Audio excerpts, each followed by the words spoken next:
Okay, before the commercial break, Dean, you and I were chatting about the big tent that is the Conservative Party. Now, I don't hear the Liberal Party mention their big tent and all these groups. Why do we always use that term? Well, that's a good question. I think at the end of the day, if you look at how Trudeau was managed, he's certainly gone over into NDP territory and some of the policies that he's been able to deal with. And, when we talk about a right of center party, there's a whole range of people. I mean, all the way from, minimal government, Hmm. libertarian, all the way as we get towards the center and more of a progressive, the fact remains that we need to take care of people. There's fiscal conservatives, and the list goes on. So I think there's by nature just a larger group because it's on the left you've got I don't want to call them socialists, but the NDP have socialist policies for sure. Sure. And when you look at that, there just seems to be a lot more things that we are able to discuss, in my opinion, when you get just right of center.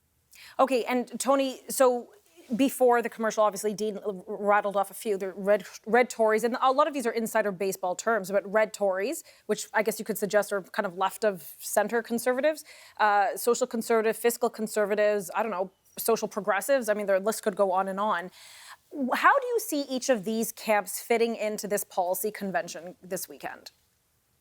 Yeah, I guess the first thing I'd say is that the our differences within our party are a lot less than the things that we agree on. I'd like to make that point pretty clear. We all believe in free markets. We all believe in individual choice and individual responsibility. So I think those are the markings of a Canadian conservative in the 21st century.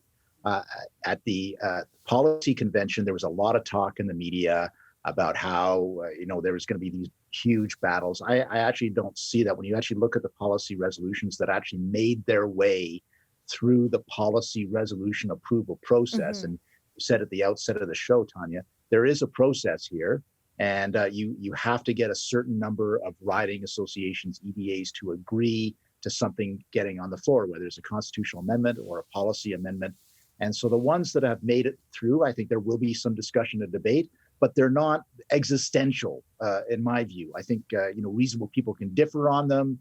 There might be a slight change of wording here and there, but they're not huge battle royales that I've seen at previous conventions. And I mean, that's a very good point. I think only 34 policies actually made it through that process.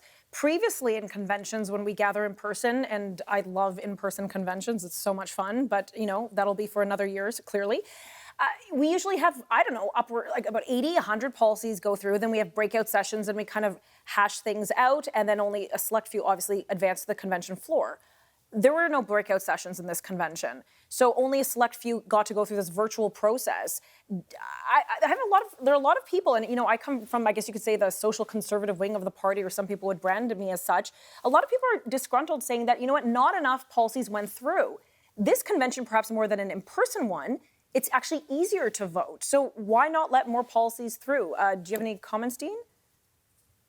Well, I think, once again, we talk about the process, and it's never easy. This is the first time we're doing it virtually, so I'm sure there'll be some growing pains as they try and figure that all out. Literally, there's hundreds of resolutions, whether it's policy or constitutional amendments, and every riding or EDA gets a chance to vote on those ones. And so the reality is we could talk about thousands of policy things, and we may not get anything done. And we have a limited amount of time. We don't have an infinite amount of time. And so I think they've done what they think they can handle. And up front, all EDAs or riding associations got to vote on what their priorities are, and as a Right. result of that, that's what moved forward. So I think it's very democratic, and maybe when people are complaining on both sides, maybe you struck the right balance, right? Saying that Good point. not everyone got what they want, but at the same time, like Tony says, the things we agree on are always greater than the things that separate us. Okay, and Tony, we have 45 seconds before commercial. Why are policy processes important? Like, where does this end within a party? Will this actually become, the thing that the party leader runs on? Well, absolutely. What happens after all of this is they become whatever is passed becomes the policy of the party. But there's another layer of process whereby the leadership, the caucus, the campaign team decide whether that would be put in the storefront window for the next elections, because the leader is going to have his Aaron O'Toole is going to have his points of view. The caucus are going to have their points of view.